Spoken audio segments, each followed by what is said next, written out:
Dans l'Apocalypse, Babylone la Grande est représentée comme une prostituée commettant un adultère spirituel. Un second ange suivit et dit, elle est tombée Babylone la Grande. Elle faisait boire à toutes les nations le vin de sa pornéia. Et les habitants de la terre étaient enivrés de vin de sa pornéia. Matthieu 15, 19. Car c'est du cœur que viennent les mauvaises pensées, les meurtres, les adultères, les impudicités, les vols, les faux témoignages, les calomnies. Marc 7, 21. Car c'est du dedans, c'est du cœur de l'homme que viennent les mauvaises pensées, les impudicités, les vols, les meurtres, les adultères. Acte 15, 20. Mais qu'il leur soit écrit de s'abstenir des souillures des idoles, de l'impudicité des animaux étouffés et du sang. Romains 1, 29. Ils sont remplis de toute espèce d'injustice, de méchanceté, de cupidité, de malice, sont pleins d'envie, de meurtre, de querelle, de ruse, de malice. Ce sont des calomniateurs.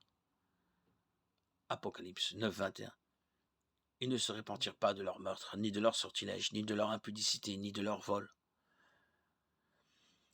Le mot pornéia ne précise pas quel type d'activités sexuelles sont immorales. Cependant, puisque le reste des Écritures définit toute activité sexuelle en dehors du mariage comme interdite, tout cela serait considéré comme immoral.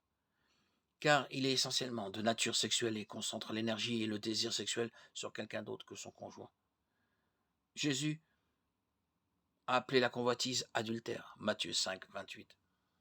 Mais moi je vous dis que quiconque regarde une femme pour la convoiter a déjà commis un adultère avec elle dans son cœur. Et l'adultère est un type de pornéia.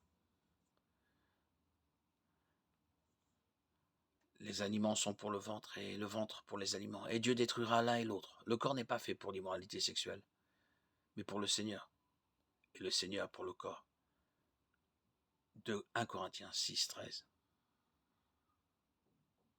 Tous les autres péchés qu'un homme commet sont extérieurs au corps. Mais quiconque pêche sexuellement pêche contre son propre corps.